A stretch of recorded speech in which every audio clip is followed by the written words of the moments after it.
Hi. Oh, Okay, I think the recording is just about to get going. It had brought your video up again. yeah. It says it's recording on my screen. Yeah, it says that the recording is going, but your video hasn't come up. Um, Turn your camera off and turn it back on, and that may be what we need to do.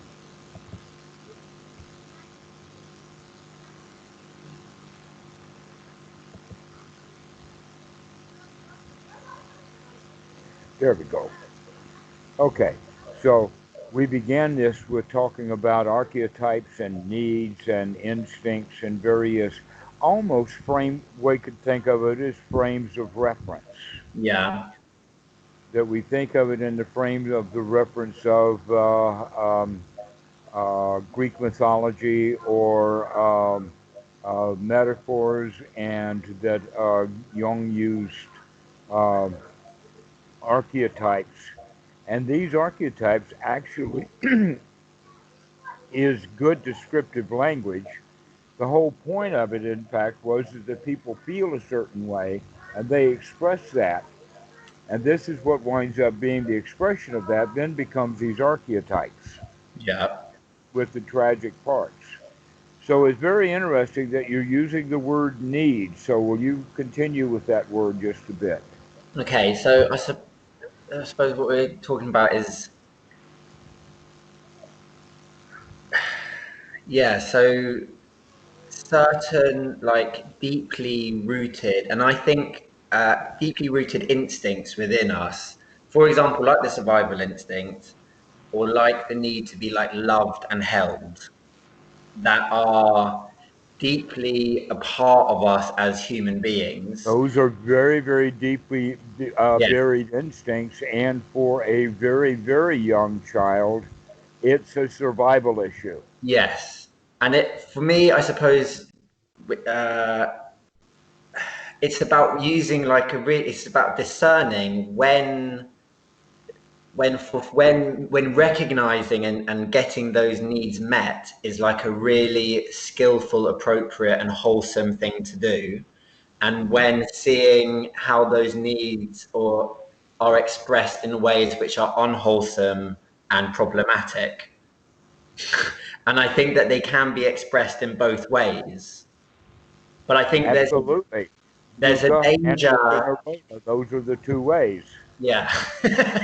But I think that there is a danger sometimes um, within spiritual practice, within like I think that there can be a tendency to kind of view it all as unwholesome or problematic. That's true when we're most asleep to them. Yeah. Uh, One of the qualities of this neediness actually in is at the base of instinct, but you can see how it actually touches on all four of the primary instincts, especially in the sense of the nest. The whole point of the nest, in one frame of reference, is to take care of the very young. Mm. That there is a whole class of animals that don't take care of their young. This is the Mhm. reptilian part. But once some progress is made, live birth and eggs, some of the egg bearers take care of the eggs until they hatch, and others abandon the eggs to be hatched in the burning sands of the beach. Mm. But in any case, as we progressed from more primitive times, there has been that nurturing quality where Mm. mom has had more and more and more to do with us to give us birth, other than dropping an egg off on her way back to the beach or from the beach back into the ocean. Yeah. And so, um, by the time that we come up to the level of to mammals, now the whole quality of live birth is going on, and that it seems that the the more advanced the live birthing is, in the sense the more advanced the species, then the longer it takes for the infant or the child to grow up into the adulthood of that animal. Yeah, An humans is example of the, that, horses. yeah, Horses are almost born on their feet. yes, Another one would be deer. yeah, That deer are basically within a minute. If that deer does not get up and follow its mom, then mom's going to leave that deer. But it's still, she's there for it when it's born, and she's nudging it. It's time for you to get up and go. yeah, Okay. That whole point of it's time for you to be your own person, to get up and go, that is a trauma in every person and every mammal's life. When do we have to give up our mom? Because she did not abandon us when we were out there on the beach, the way mm, that the alligators and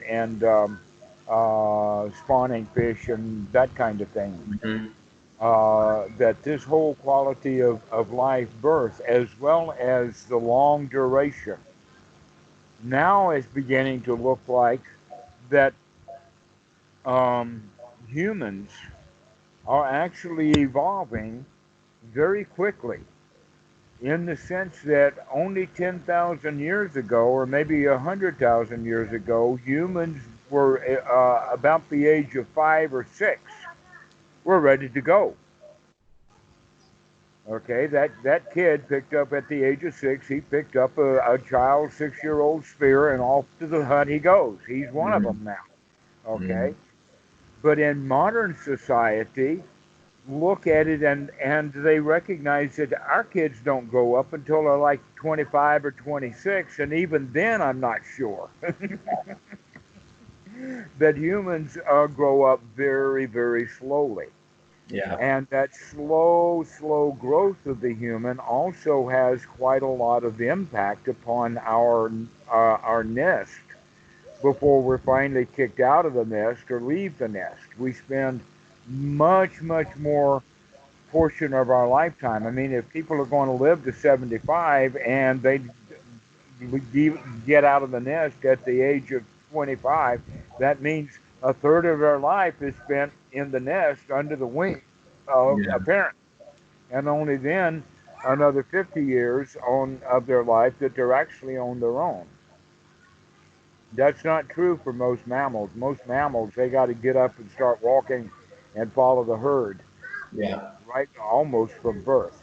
But yeah, as animals um, evolve and become more wise, there's a whole lot more that needs to be taught that doesn't come in. So actually, what we're doing is we're having a discussion between what is nurture and what is nature, mm, because at some point, nature has to give over to nurture. mm, An example of that is hunting dogs. And I'm not talking about hunting dogs that belong in the pen with the hunter having a lock on the cage. I'm talking about wolves, hunting dogs out in the pack. hmm, They have to learn how to hunt with that pack, just like that 6-year old had to learn to hunt with the adults around him. So the young ones in a pack have to learn to hunt, and if they don't learn, then they may not be able to survive. This is the hmm, big question about, do you have wild animals that have been kept in captivity to adulthood? Then can we release them to the wild? Can they take care of themselves? The answer is it depends. It depends upon what kind of education that they've had. If they've had an education to where they could learn to be in the wild, then mm, they can manage themselves. Well, now, if you think of Western society as the wild that we introduce our children to, you can mm, begin to see that, wait a minute, our culture, our wild is really complicated. It's really sophisticated. hmm, And because of that, our children need a vast education just to come up to scratch.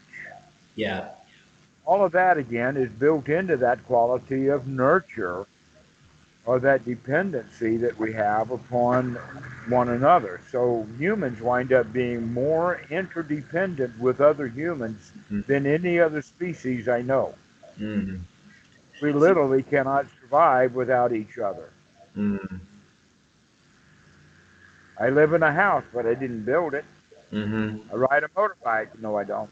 I used to ride a motorbike, but I didn't make it. Sure. Used to repair the motorbikes, but I had to have parts from someone else. And you go down that line and you begin to understand there's absolutely nothing in your life, Matt, that you do 100% on your own other than how you feel. Mm-hmm. How you think and how you feel is the only thing you've got that's private. Everything else from our society comes from the society in some way or another. Mm. And it takes a like a very big paradigm shift to even do that, right? Because most people, how they think and feel is entirely dependent on what's going Precisely. around them. There's like, Exactly. That what you just said is absolutely right. For someone to actually be able to take control of their own mind and their own feelings is a major step in the Dhamma. hmm. That's almost the whole Dhamma right there.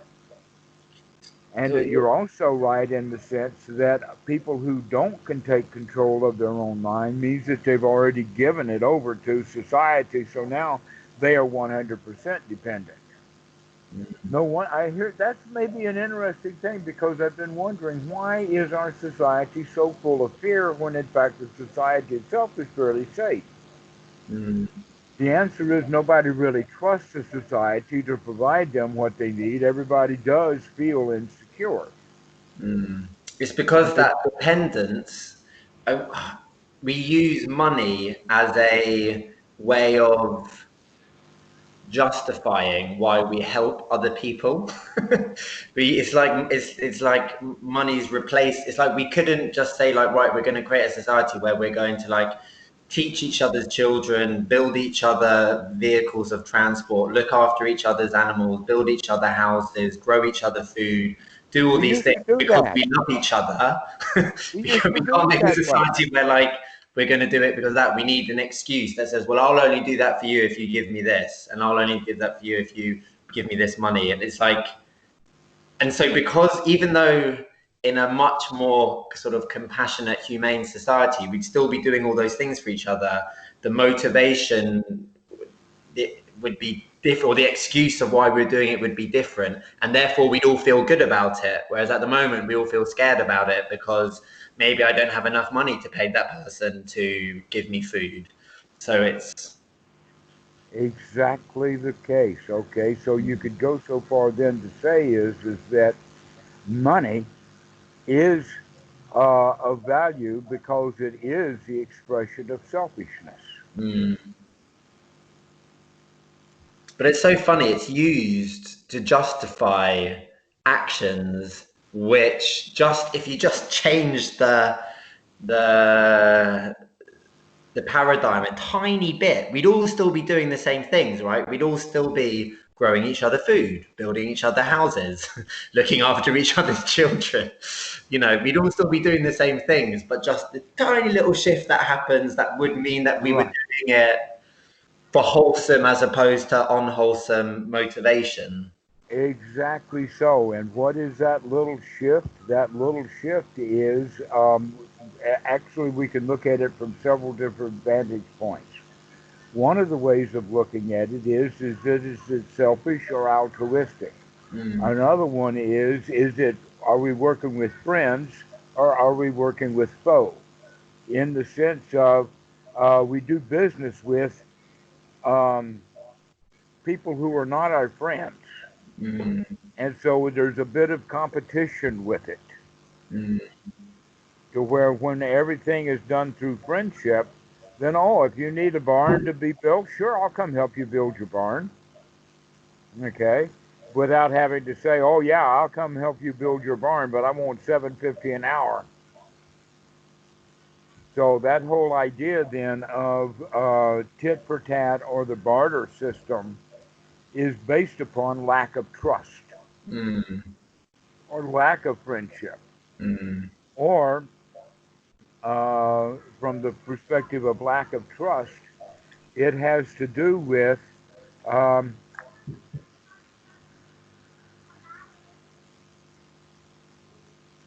there is a fetter, mana. And this is what we're talking about, that somehow or another humans get into being competitive with each other when the real model that the Buddha recommends is let's be friends with each other rather than competing with each other. There's no reason for us to be enemies. But when we bring the business model into it, now it's all about competition.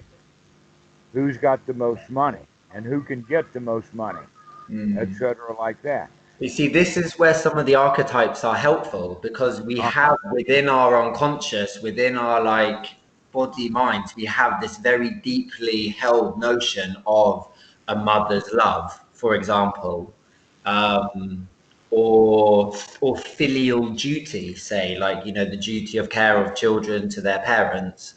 Um, and these exist as kind of archetype, and they're expressed in myths, like, and they're expressed in all sorts of things, and they're expressed in a kind of skillful engagement with those archetypes can be a way of cultivating those wholesome qualities. Precisely so.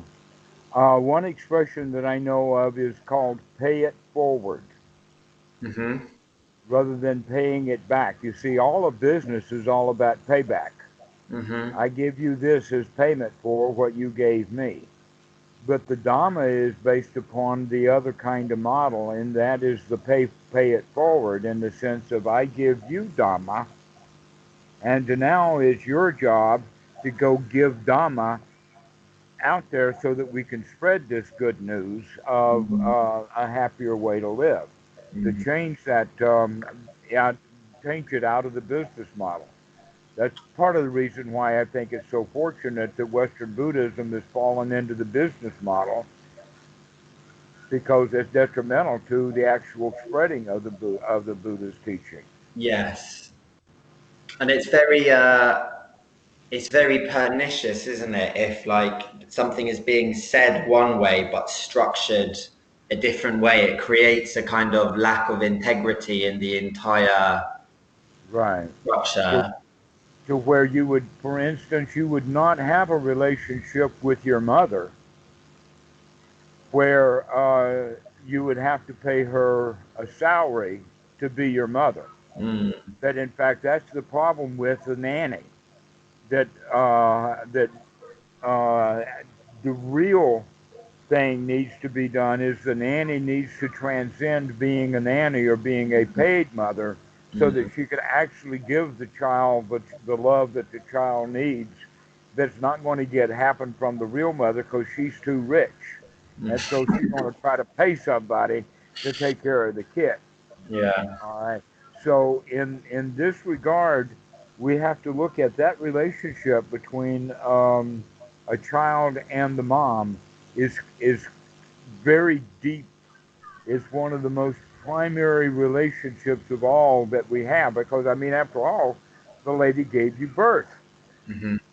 and so the not just the lady that gave birth, but the whole quality of motherhood is Hmm. what we're looking at. That this is something that every woman has within her that men don't have quite so much of.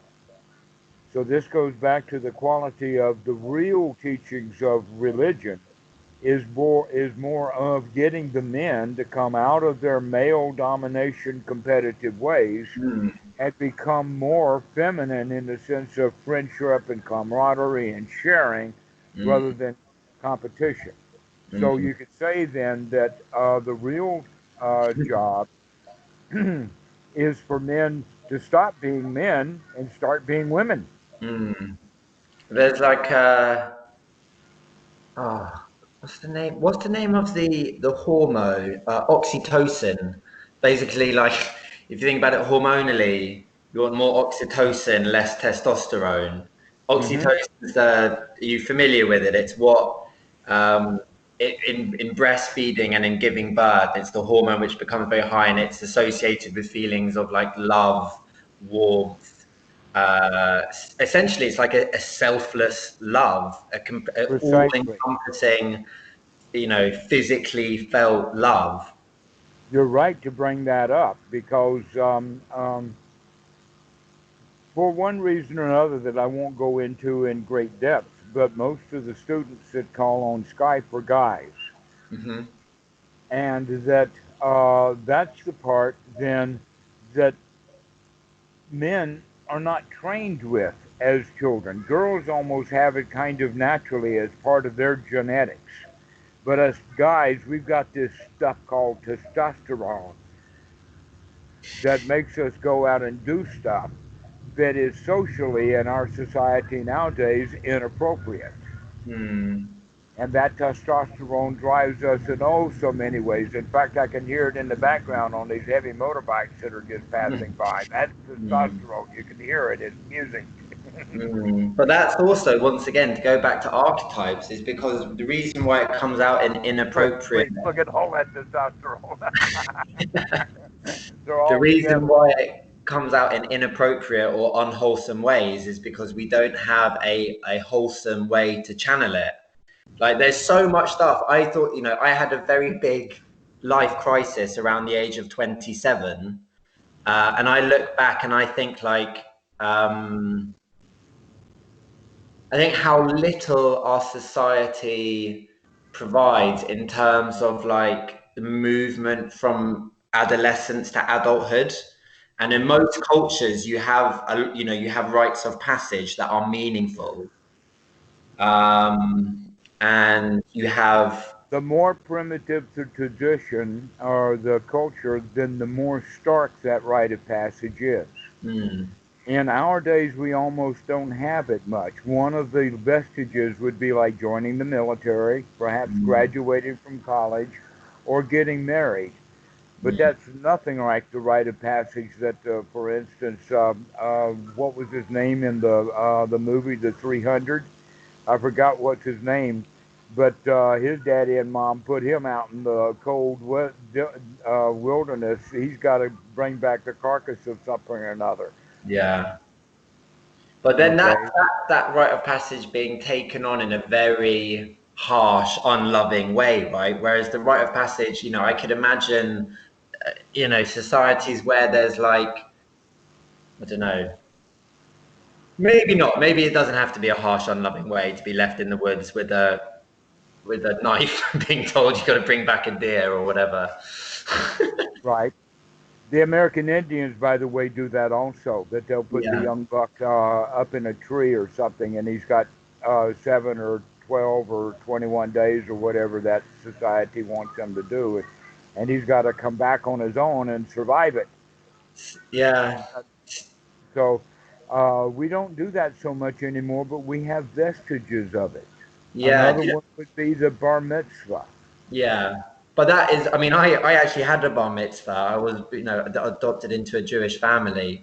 But that is it's a very dry, potentially, it's about learning Does, to read doesn't and really grit. do so much. I mean, yeah, but the whole point is to get you ready to be an adult, and that the evolution of the bar mitzvah winds up being much more traditionally ceremonial than actually a rite of passage. Yes. Yeah. It's Yeah. not so much of a rite of passage. Now, here's the problem, though. The problem, though, that we have in Western society is the young men now, because of the lack of that rite of passage, are not sure when they're men. Yeah. They've not done something, anything in the society to prove themselves to either themselves or the society that now I'm a man. Mm, Does graduation from college really do that? For many, some, yeah, but for others, no. yeah.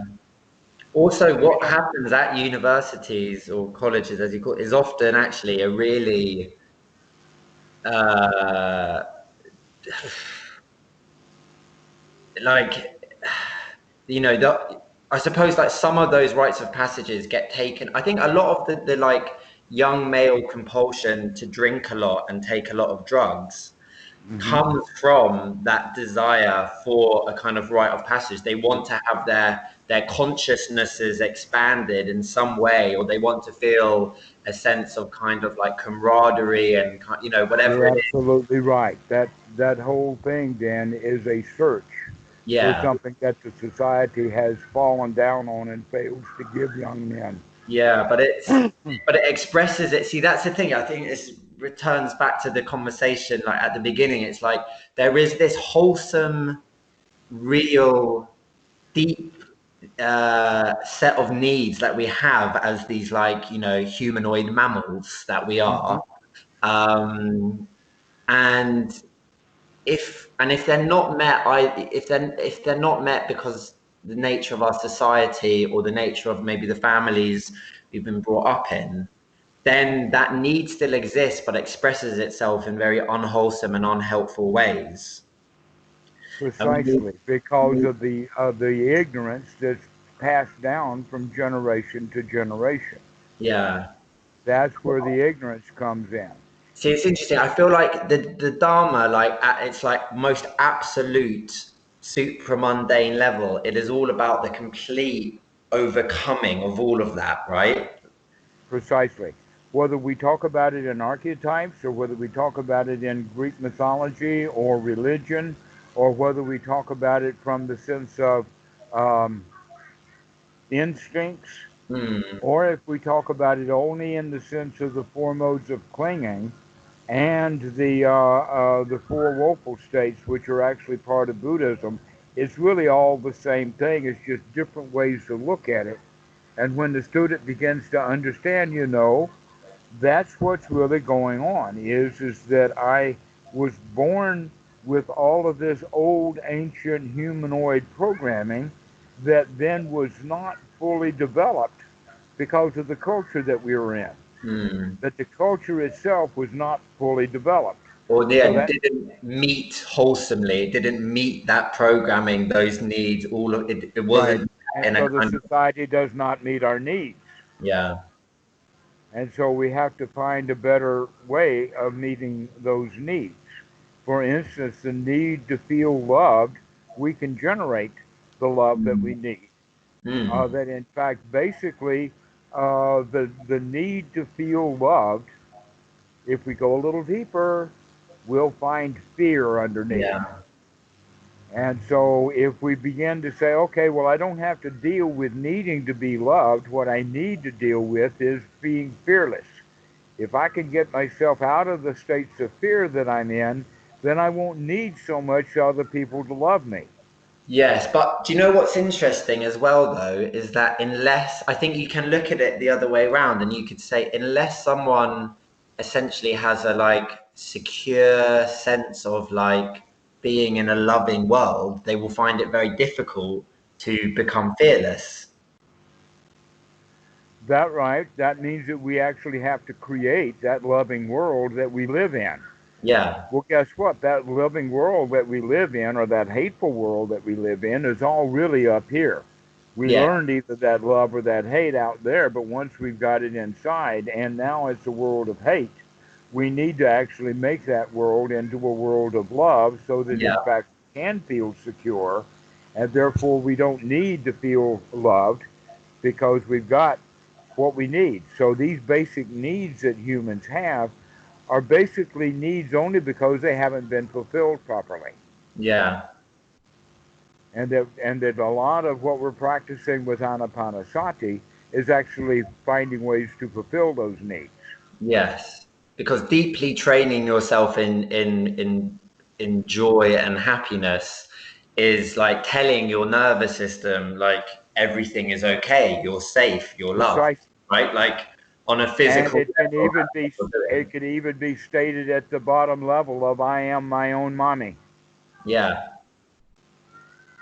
Yes, and And I love me like a mom would love a child. yes, but I think that's like the archetypes. I feel like they can be used, you know, they can be like a trap, and because you externalize them too much. But Hmm. I think in like Tibetan Buddhism, for example, they very consciously use them as a representation of the enlightened mind, as a representation of like, They have both sides. yeah, they can use it as a kind of popular externalized religion, or they can see them. And like, for example, the No, progression. I meant the both sides in the sense that there are the hell worlds in these representations as Oh, I well see. as the heavenly worlds. Yeah. Okay, and when I say hell worlds, I'm talking about the states of mind that humans go into. That Yeah. they in the Tibetan system they have pictorial representations of this. I know because Thailand borrowed a bunch of them. Yeah. That in fact at Wat Suan Mok and many places around, but at Wat Suan Mok I know of at least 3 different copies of this thing. Mhm. And that each one of them were expensive tonkas because they're like 4 feet by 6 feet or 8 feet by 10 feet, huge things. Okay, and these are tonkas, and what they are is they're the Tibetan version of the wheel of dependent origination that the Yeah. teacher You know, kind of my taught. Like, yeah, I know, right? I'm going right into it. You've got it right there on the wall, exactly. yeah. And so that's the pictorial representation of that, and that those pictorial representations then have great effect. We can remember. It's almost like that picture can help us. If somebody reads out a telephone number or blasts a telephone number out to me, I won't get it, but if I write it down or put it in my cell phone, then I will. Mm. That extra, the hearing versus the seeing. So it's good then when we are talking about the Dhamma is to build concepts that give visual imagery Hmm. so that people then can literally see Yeah. with the mind what's going on. So um, this visual imagery Tibet is really good at, and Yeah. so Tibetan has kind of borrowed a bunch of it. And Yeah. this is one of them. But the idea then of, and in fact, at Wat Suan Mok, you may not know this, but there is a building. One of the big, it's actually the biggest and possibly the most important building at Wat Suan Mok is not the Boat, not the temple part. That's actually just the top of a hill Mm. that's sandy. There's no building there. But the spiritual theater is there because it's housing art. Mm. This is an art museum. The Spiritual Theater is actually an art museum, and they've got stuff from India and all over the place. They've got some Zen drawings. In fact, you've seen the one that I like, the "Oh Boundless Joy to Find at Last. There is no happiness in this world." The Mm. original one is at Wat Suan Mok at the Spiritual Theater. So this whole idea of visual art helps a lot Mm. with the Dhamma, and the Mm. Tibetans are much better at it than the Theravadas. Yes, they developed it, and they developed it in part because they co-opted mythology from a very wide, they co-opted it from, the indigenous shamanic practices of Tibet. They co-opted it from the, the From India, yeah, a lot of Tibet myth came from of India. A India. lot of Tibet Yeah, came from Tibet and only Tibet, to where the original religion of Thailand was a basic animism. And we find quite a lot of that old animistic part of the religion still left in Thailand. yeah, Uh, Possibly the most useful one was in those days when uh, the Thai teak forests were being logged, that the yeah, monks would go and wrap monks' robes around the teak trees that they wanted to keep preserved because the loggers wouldn't cut down a sacred tree. Now, let me ask you this: do you think that North Wales are that the farmers there are going to stop cutting down trees because a monk put a robe on it? Not a chance. Although interestingly, Britain does have a tradition of sacred trees. We've got probably over 400 or 500 trees, of one species, Taxus baccata, yew trees, which will be over 3,000 years old. We've got several hundred, and they are mostly in churchyards. And the reason why the yew forest in Britain got so destroyed is because yew is the best wood for the longbow. So in the Middle Ages, all the yew forests of Europe got completely decimated to provide weapons of, you know, war, because the longbow was like the most advanced bit of technology, because it could travel hundreds of feet. But only if it was made from yew, because yew had exactly the right balance of tension between the outer wood and the inner wood. So it would shoot that arrow further than any other type of bark, type of wood. But the trees that survived were the trees in the churchyards. So you have all these, you know, 3,000, 2,000, 3,000, 4,000-year-old trees, which churches were built around 1,000 years ago or 1,500 years ago. And those trees survived because of that status. Okay, yes, all right. Maybe I should have used the analogy of the Great Northwest in the United States. Maybe, yeah. Because what was his name? Paul Bunyan.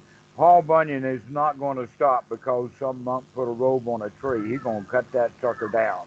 Yeah, it's interesting. Trees, talking about the rite of passage. About 5, 7 years ago, I took myself to one of these old yew trees, and I spent the night sleeping under it. And I go back, like I've gone and done that 4 or 5 times, and I know that there are lots of rites of passage where the young man like goes and spends a night in the wilderness or in a tree.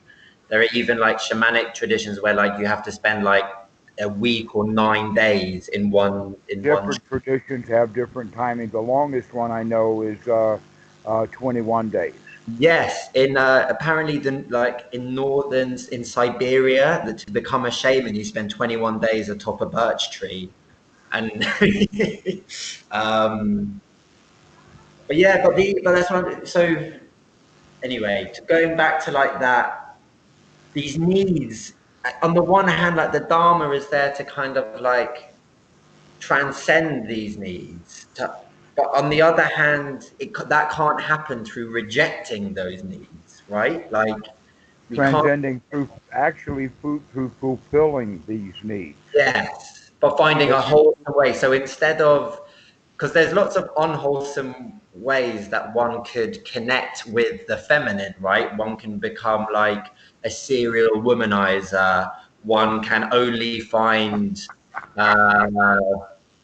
good feelings of self-worth when, you know, through romantic, especially early stages of romance. And I know, and I think at one point this was quite true of me, and I can see this in friends of mine. It's like they only feel alive, they only feel real, they only feel loved at like those early stages of a kind of romantic relationship.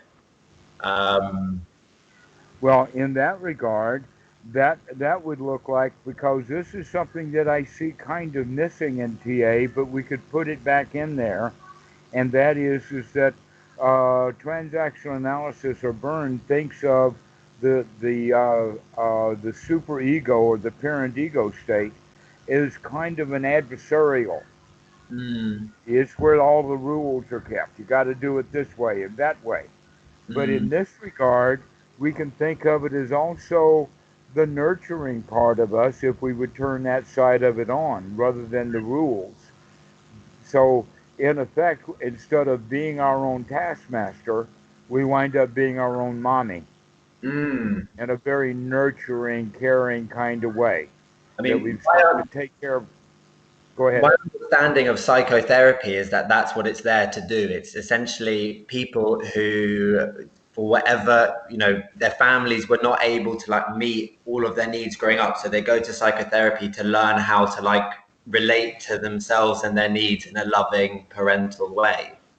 Well, actually, that would be the way of saying that the psychotherapy was successful. Yeah. Generally, what happens when people go to a psychotherapist, they want the psychotherapist to become the mommy. Yeah. And they get stuck in the stories that they tell, and they produce all this identity around like a victim status, and they spend the next 50 years of their life obsessing about how you know, but it's such a fine line, isn't it, between how, say, something like psychotherapy or something like working with like a maternal archetype or working with a male archetype or like whatever it could be. These things can be used like very wholesomely and skillfully, or they can be used really unskillfully and they can become dead ends and kind of traps. Right, exactly. And so, because of the lack of skill of the people that we were around when we were children, because let's face it, very few of us have the upbringing that the Dalai Lama had. The Dalai Lama, he was really lucky. How was he brought up? Well, the traditional way is that the monks did a whole bunch of ooby dooby gobby gobby with a whole bag of tricks, Yeah, goes up to somebody's door and say, "Hey, your son is a whoop-de-doo. Let yeah. me prove it to you." And but don't they take the child away? I thought they And took then the. they take the child away. Right now, my mom is going to give her son up just because some monks say, "Can I have him?" But if they tell mom your kid's a really big whoop-de-doo, she Yeah, might let him go. yeah. But then what happens then? So is the Dalai Then Lama? he gets taken to the Wat, where the very best monks are going to be his teachers. Mm, So he's going to have the very, very best of education among a very loving group of old men who are mm, going to take care of that kid and nurture him and give him the kind of stuff because they expect him to become the spiritual leader of the nation. They need something really high quality. So mm. they're going to put in a lot of high quality into that education of that kid. Mm. But Very few of us get that kind of an education. it Most is of us have to holistic and deal with the wholesome. order. Like, is that Pardon? right? It's holistic. It's like a holistic and wholesome education. It's not. Yeah, Precisely.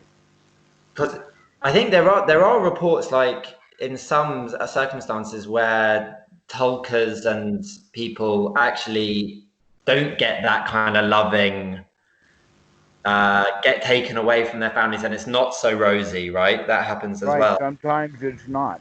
Yeah. And sometimes the kid himself has to have some rude awakenings. Because you can imagine the Dalai Lama when he was young. In fact, there's not a story about him, but another one who was taken that way. And this kid, then at about the age of 12 or 13, starts to have this time when he says, "Oh, I remember that, and I remember this from a past life." And he comes up to this desk and say, "I remember I had this desk when I would, you know." And the old monk will come up and rub the kid on the shoulder and says, "I built that when I was 10 years old." No, you don't remember it from a past life. Yeah. I'm making that up. And see, that kind of education can't be given by a mommy. A mommy doesn't know how to give that kind of education. Not your average Tibetan mommy or even average American mommy. We just don't know how to treat our kids. And so we wind up having one generation of kids after another that is messed up. Mhm. One generation after another of warfare, greed, money, and we haven't had a generation of friends yet. But we're Mm. working on it.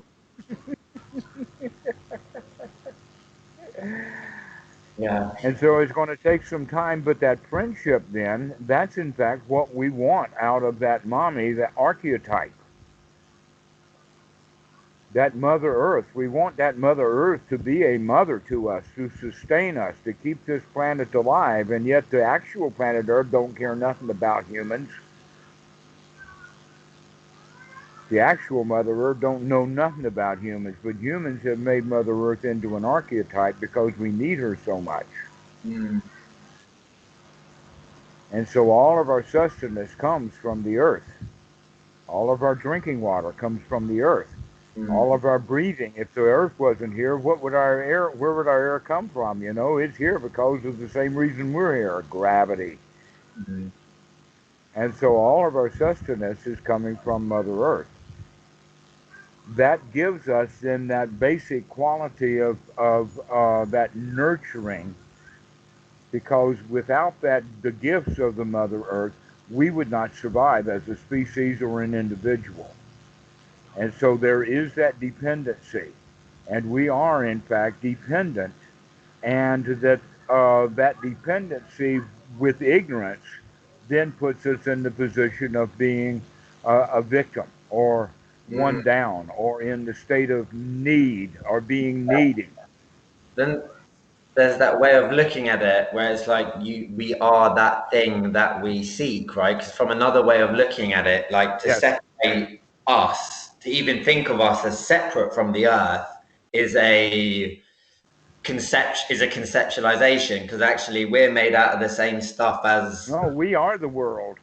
We yeah, literally are the world. We're part of it. We cannot separate ourselves. We can put ourselves in a balloon or in a rocket ship, or we can even think so.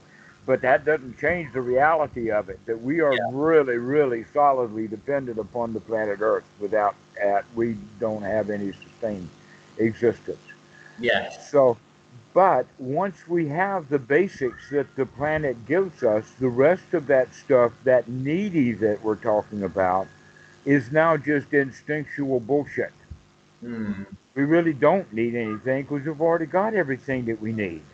mm, We've got the air that we need to breathe. We've got the food we need to eat. We've got the water we need to drink, and we don't need much of anything else until we get to talking to other humans, and the other humans will start convincing us of all the stuff we do need.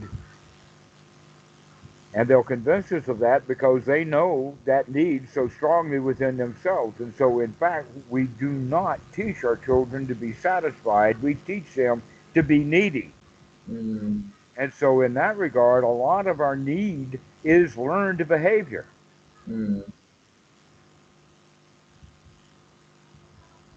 And so, if we would unlearn that behavior, then we would recognize, hey, I'm good to go. mm, And so I would be then saying that it would be speaking metaphorically to say to be your own mommy, mm, because that's actually metaphorical. The real issue is you don't need a mommy. You're good to go. mm, We don't need these needs. That these needs are actually learned behavior, and we thought we needed it because everybody else we know needs these things. I must need it too. I'm part of the herd. mm. Well, at some level there's that, but there is also, as you described before, the kind of like need in infancy for, it's wrapped up with survival and Precisely, exactly so. Guess what? You're not 6 months old anymore. You did grow up. That's the part that we forget is that, yes, that stuff is in childhood. We were born and grew up in that. Now that we're adults, it's time to put away those childish things. Okay. And one of the words that I've been avoiding recently in the past conversation is the word abandonment issue, because children who are adopted generally feel this abandonment issue, especially if the child really is abandoned. And so the girl who grows up because of her abandonment issue will do things really strange, like start a fight with her boyfriend every time it's time for him to go to work. Why? Because she does not want to feel that longing and abandon that she feels whenever someone leaves her. Every time she's left, she has a conniption fit. And so she will that's do such a great word. My mom, that's a good Yiddish word. My mum used to say that a lot. That's funny. Yes, I can see like certain patterns in how I've behaved in relationships, which is not like that. It's actually to behave so badly that the other person has to leave, and then to throw a pity party for myself because that's what happened. But it's that generally, happens in at least half of the divorces, which means half of the marriages. yeah. And when I say half the divorces, when I say that way, I'm talking about two people get divorced. There's two divorces there. So at least one of them is going to be in really bad shape. Maybe Yeah. both of them. You're exactly right. Especially when we have the delusion that my needs are so great and I have to have my needs met and I have chosen this partner Mm. Therefore, it's her job to meet my needs. Yes, that is the She'll absolute take a hike. fundamental error that me and my partner did. But we can look at that together now very lovingly. Like, we see that that's what we did. We look back on our 23-year-old selves, which is how old we were when we got together, with a lot of love and compassion.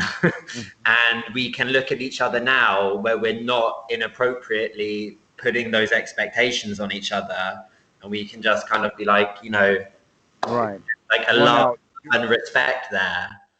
you're bringing up something that I think is not, let us say, well chewed on or talked about very much, is the fact that when, uh, let us say, a Dhamma student, when he starts to progress, he begins to change his standard of living, not standard of living money wise, but standard of what he expects out of himself. Mm-hmm. That we expect more. Mm. But our past was who we used to be. Mm-hmm. Therefore, a Dhamma student who is reminiscing in the past is much more likely to find some junk back there because our old self does not match the standards that we're keeping nowadays. Mm.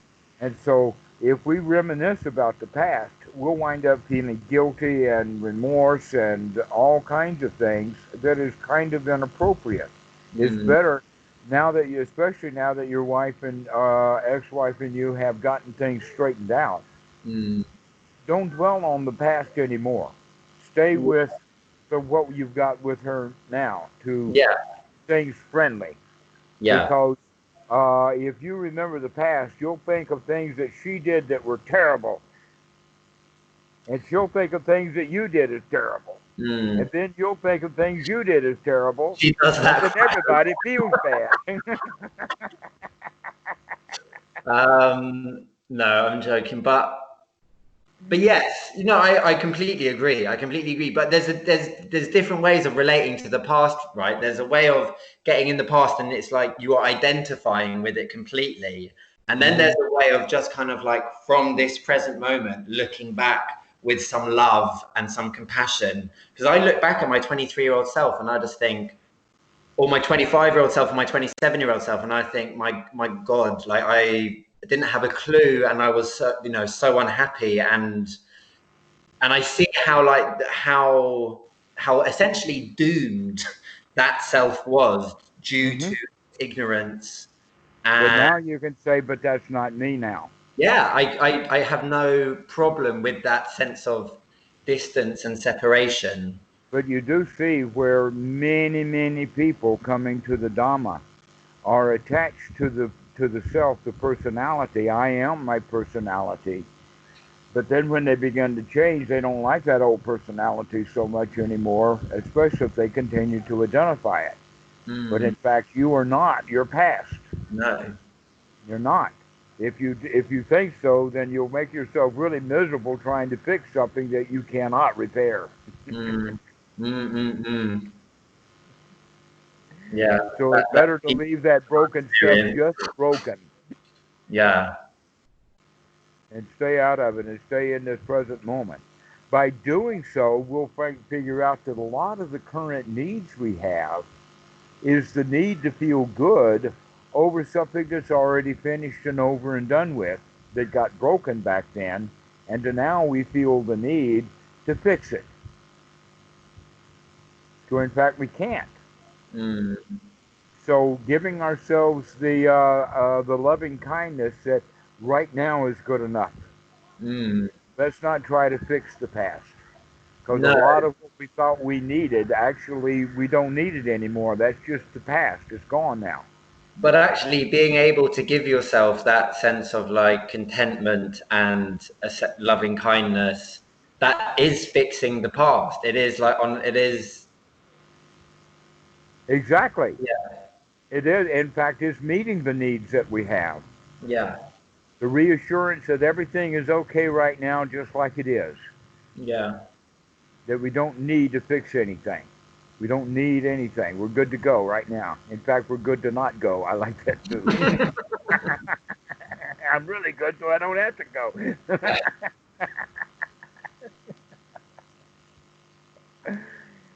But this has been a really interesting conversation about needs and archetypes and whatnot like that.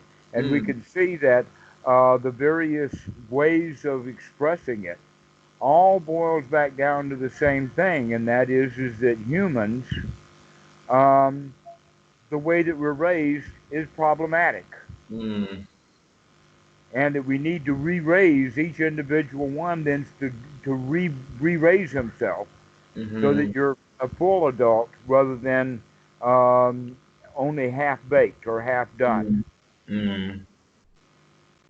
And And it's so that, this is that one thing you said earlier about like the Dharma, like the key thing is taking responsibility for how you, what you're thinking and how you're feeling. I feel like that's the kind of, that should be the crowning achievement of coming into adulthood, right? That should right. be Exactly. considered That's the standard growing up of being is an to be adult. the right to be fully adult means to be a champion, to be a winner. Mm, That the human being, as woeful a piece of crap as humans are, they're the best thing this planet's been able to put out so far. And here we are at the top of that. So we mm, got to give ourselves credit that this noble mentality is very, very high quality, high class stuff, mm. and that we feel not proud, but um,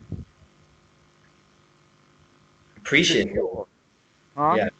Appreciative, right? Yes, Like, appreciative. Yes, that we have been given a gift, and I've been able to successfully learn how to use that gift, so that we can actually come out of the ordinary state of being human into the state of nobility, mm,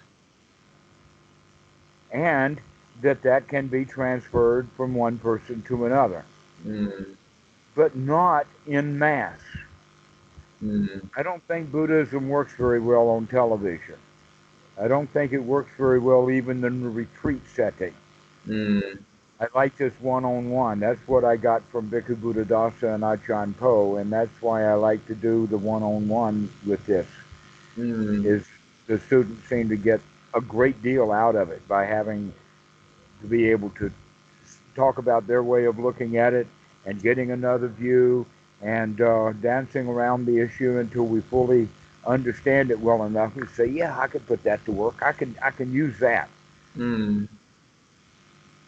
I can, in fact, in this regard, I can come out of those needs because a lot of it's just old learned behavior anyway.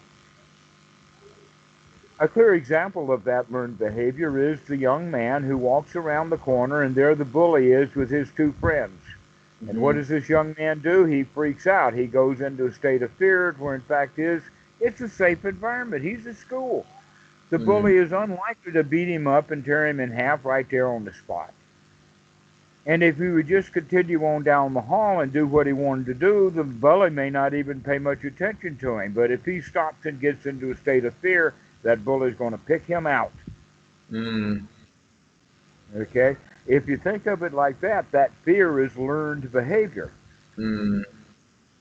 He's learned to, It creates the world around you as well, and, right? There's and that. that kid has created the world around him, and part of the world around him is that bully is dangerous.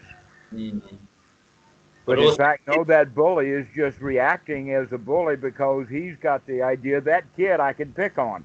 yeah, yeah, And so they work together like that. It's sort of like a dialogue between the bully and the victim.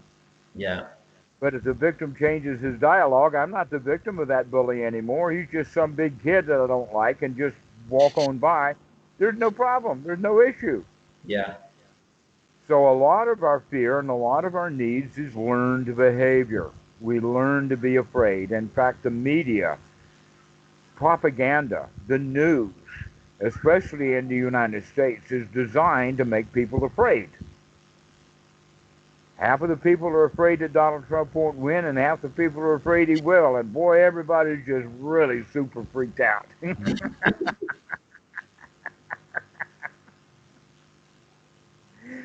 And there's all kinds of reasons to be afraid of him, but that's no reason to vote. That in fact, if you see the situation, Politics are politics. That's the whole job of politics, is everybody's supposed to be afraid. How are you going to get people to vote? You can't promise them the moon. You got to make them scared to death. If you can make them scared to death, they'll go vote. I mean, that's how it exists, but there's the potential for a more like wholesome political system than that, right? It's not like absolutely inherent in I an don't organization. look forward to it. I look forward to escaping from it. Even the Buddha recognized that as good a friend he was from King Bimbisara and Pasenadi, he's not going to get either one of them to renounce the throne. And even if they did, then what things are going to happen? No, you want these guys, at least they're good friends with the Buddha. You want them on the throne. Okay. So in that regard, there's no real hope for politics. There's no hope for a better tomorrow. There's Well, only hope for getting your own mind straightened out strong enough so that no matter how bad Donald Trump does, you can still be a champion in your life.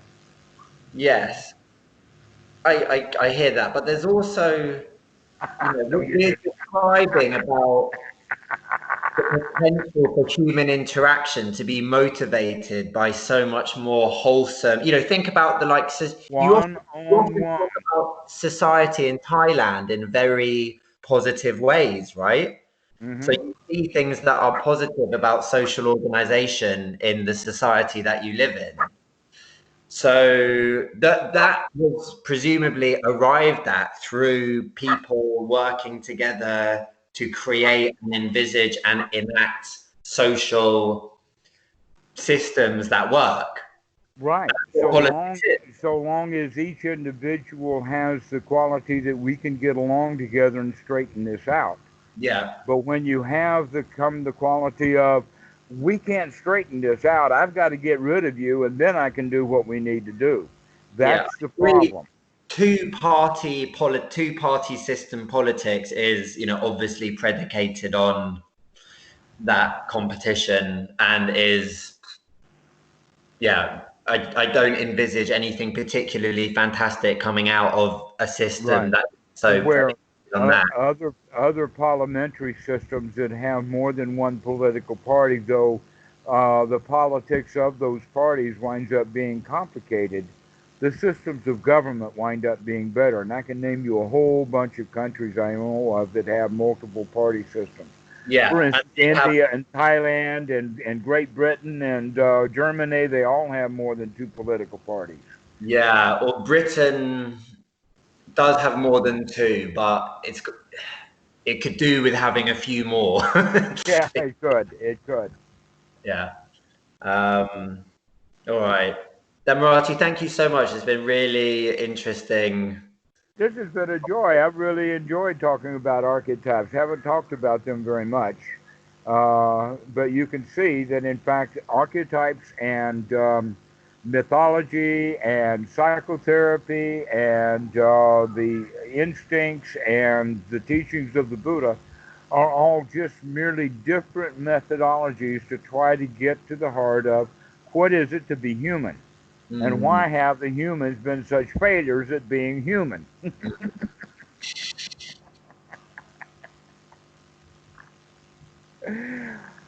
And that's the answer. The answer is with these archetypes back down to this idea of Mother Earth, be your own mommy. Let's grow up.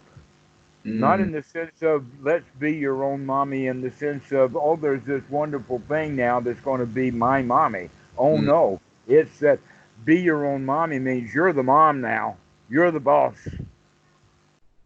All you've got to do is deal with this little brat, and everything's going to be good.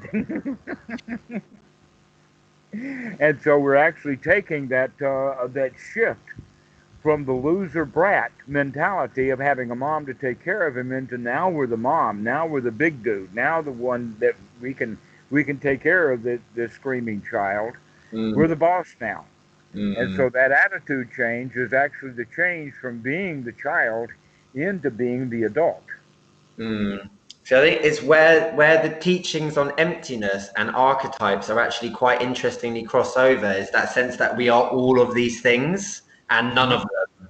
And none of right, yeah, all of this is just just stories, Yeah. and everything really is empty because, in fact, what is it really empty of? Empty of self, Mm, void of uh, inherent value or inherent worth all on its own.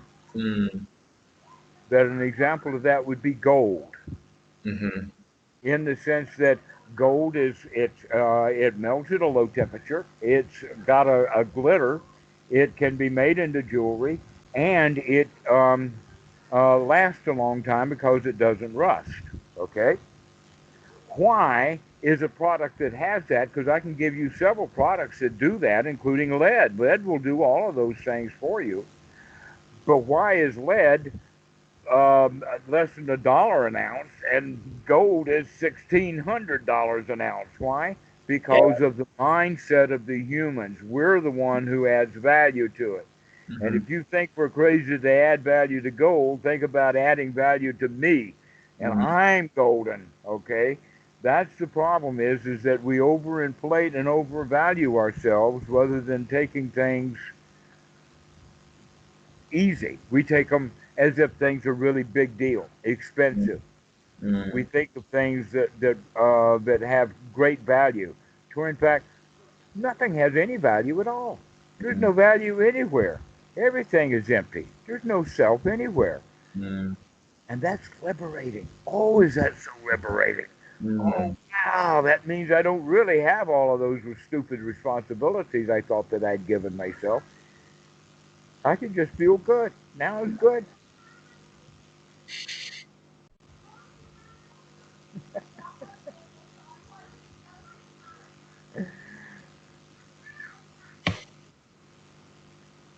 We'll see you later, Matt. This has been a really joyful conversation. I've enjoyed this. Thank you, Dhammarato. Me too. Go well. Okay, right. I'm good to go, but I'm not going. Good to be. Yes. See you soon. See you soon, Dhammarato. Thank you.